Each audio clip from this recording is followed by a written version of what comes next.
Guys, mayroon tayong Honda unit dito. Naputulan ng timing belt. So hindi na namin pinakita kung paano baklasin yung mga cover, pero nabaklas na namin. So papakita namin sa inyo kung anong nangyari, bakit ano. So nadurog yung belt. Ito na guys. Yan, ito na. Nabuksan na namin tong valve cover. Yan yung nadurog yung belt oh.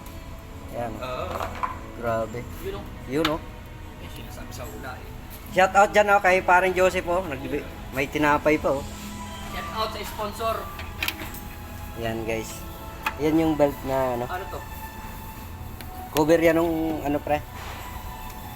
Ilawan mo nga dyan pre. Kung naging diferensya.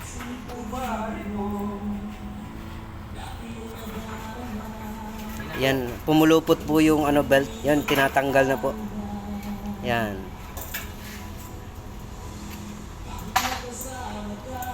Pulupot na pulupot yung belt. So, ngayon, paano namin mabibilang to ngayon? Kung ilan ang ngipin. Durog na. Na-rescue po namin to guys sa kalye o naputulan ng timing belt. Pina-rescue po sa akin ay ang nangyari ay pag-test ko ay timing belt po yung nawala, naputol. So ito na nga siya. So talaga namang durog na durog guys eh. So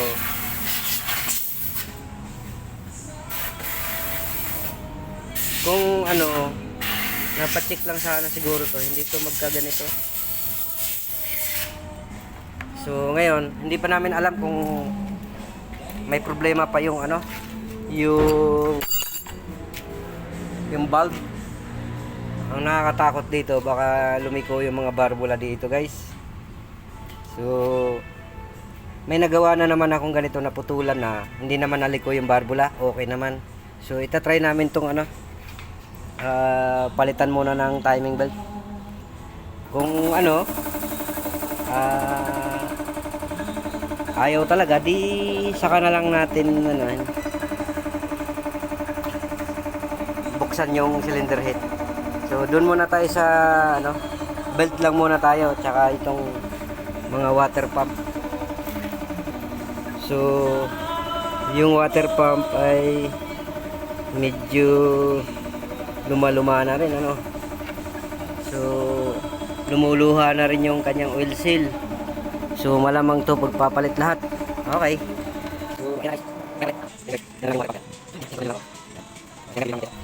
guys, ito na yung water pump guys.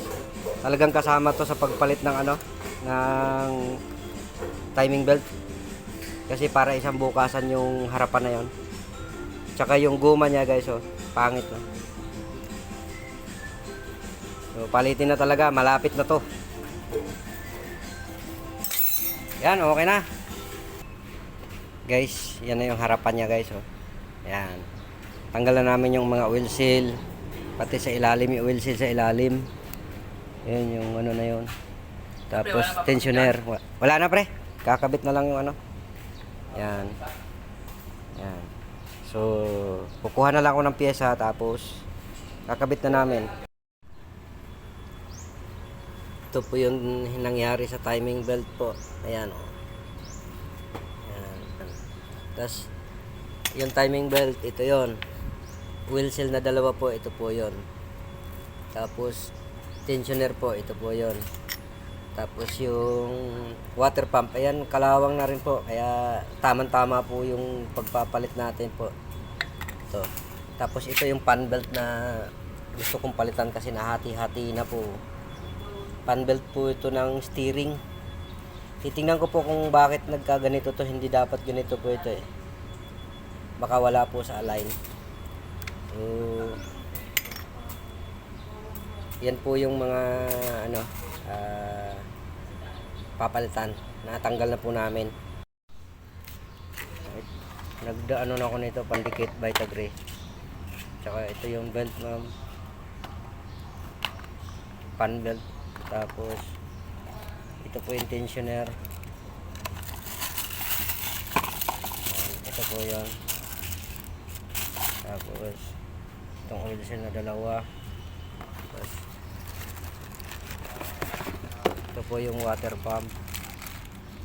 Ayan, water pump. Bago na po. Tapos, may kasama po yung ano, goma. Ayan. Tapos, ito yung timing belt. Ayan po.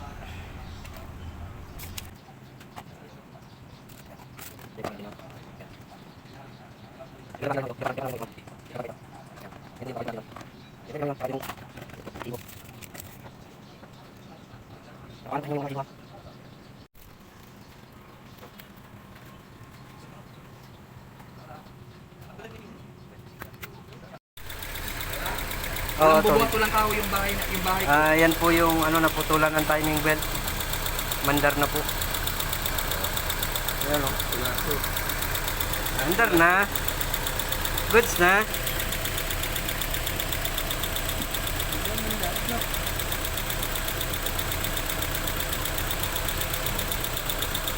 Di ba nalandari yan kanina? Hindi nalandari.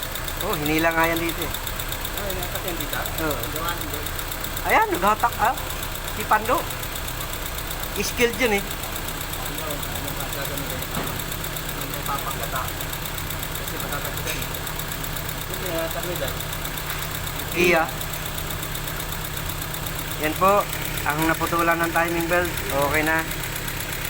So ngayon ay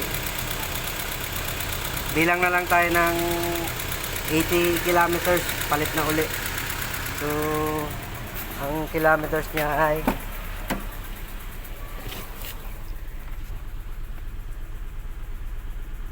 yan. 125 pala. Sorry. 125,135.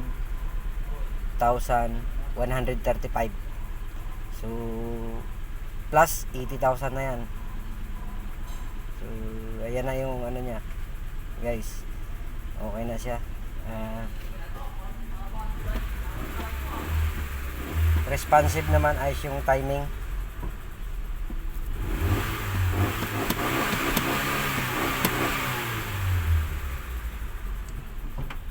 Yan po.